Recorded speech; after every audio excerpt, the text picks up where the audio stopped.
Hello बच्चों। यहां लिखा है solid ball of mass m and radius r spinning with angular velocity omega falls on the horizontal slab of mass capital M with rough upper surface coefficient of friction is mu and lower surface is smooth. Immediately after the collision, normal component of velocity of the ball remains half of its initial velocity just before collision and stops spinning. ठीक है, find the velocity of the sphere in horizontal direction immediately after the impact. तो समझो, यहां पे समझो।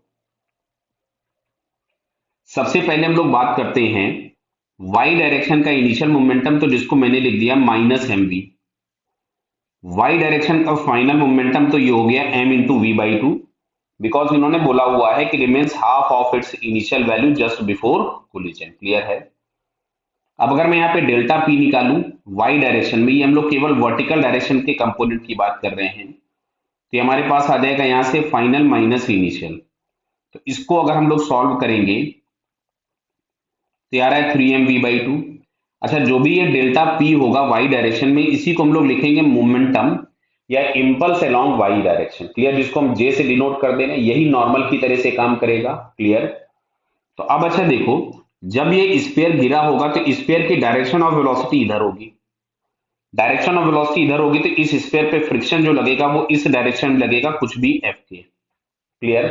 अच्छा, इस F के को हम लोग लिखते, ध्यान से देखना, जो भी एफ के हम लोगों के पास मिलेगा that is mu into force along Y direction, बराबर है। तो यहां से हम लोग लिखेंगे म्यू। अच्छा, फोर्स अलोंग वाई डायरेक्शन को हम लोग लिखेंगे impulse along Y direction divided by delta T.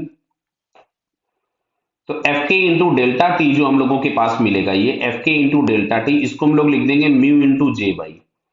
तो ये लगेगा हम लोगों के पास इंपल्स अलोंग एक्स डायरेक्शन। समझ में आ रहा है ना भाई, फ्रिक्शन हम लोगों के पास एक्स एक्सिस के लॉन्ग था, तो इसकी वजह से जो भी इंपल्स आएगा वो एक्स एक्सिस के लॉन्ग मिलेगा स्फीयर पे। ध्यान से देखते जाइएगा आराम से, जल्दी कुछ नहीं है अपने को। तो यहां से अल्टीमेटली जो जे एक्स बराबर मिला वो आपको मिला म्यू इंटू जे वाई, और जे वाई हम लोगों के पास आ रहा था 3mv/2।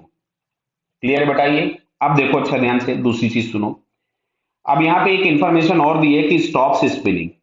तो ये जो फ्रिक्शन लगा था, इस फ्रिक्शन की वजह से जो हमारे पास यहाँ पे जे एक्स आया था, जो कि आ रहा था म्यू इंटू जे वाई, इसका एक एंगुलर इंपल्स भी होगा। तो इसका जो एंगुलर इंपल्स होगा उसको हम लोग लिखेंगे जे एक्स इंटू आर, और ये मिलेगा चेंज इन एंगुलर मोमेंटम, मतलब आई इंटू ओमेगा, बिकॉज फाइनल तो जीरो ही हो गया। तो जे एक्स की जगह पे हम लोगों ने लिखा म्यू इंटू जे वाई, बराबर है। एक काम करते हैं, इसको mu into J why he पड़ा रहने देते हैं या लिख देते हैं, चलो 3mv/2 इंटू आर। आई दिया हुआ है, बॉल है, तो हमने इसको सॉलिड ले लिया 2/5 mr² इंटू ओमेगा। क्लियर है। तो 2/5 mr² इंटू ओमेगा, तो इससे हम लोगों ने इसको कैंसिल कर दिया, बराबर है। इसको जे ही हम लिख देते हैं वापस से, म्यू इंटू जे वाई। क्लियर है। इज इक्वल्स टू, एम से एम भी कैंसिल मत करो, चलो। अच्छा, ये लिख दिया हमने 2/5 एम आर ओमेगा। अच्छा, आर इंटू ओमेगा बराबर 5 दिया हुआ है इन्होंने। क्लियर है, आर इंटू ओमेगा बराबर 5 दिया। ध्यान से देखना इधर। अब इसको हम लोग यहां से लिख सकते थे, म्यू इंटू जे वाई को क्या जे एक्स लिख सकते थे, ये दिख रहा है ना बेटा। ये यहां से म्यू इंटू जे वाई को हमने जे एक्स लिखा था। जो भी जे एक्स होगा वो आपके पास आएगा एम इंटू वी एक्स के बराबर। ये आया 2/5 एम, और आर ओमेगा की जगह पे हमने लिख दिया 5, तो 5 से 5 कैंसिल हो गया, एम से एम कैंसिल हो गया।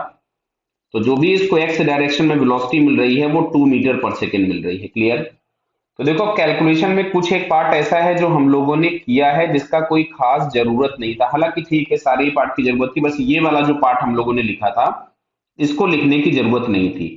अगर हमें ना भी लिखते ना तो भी हम लोगों को कोई दिक्कत नहीं होती। क्लियर। तो फाइनल जो हम लोगों के पास वेलोसिटी मिल रही है एक्स डायरेक्शन में दैट इज 2 मीटर पर सेकेंड। क्लियर है बेटा। Okay, all the best.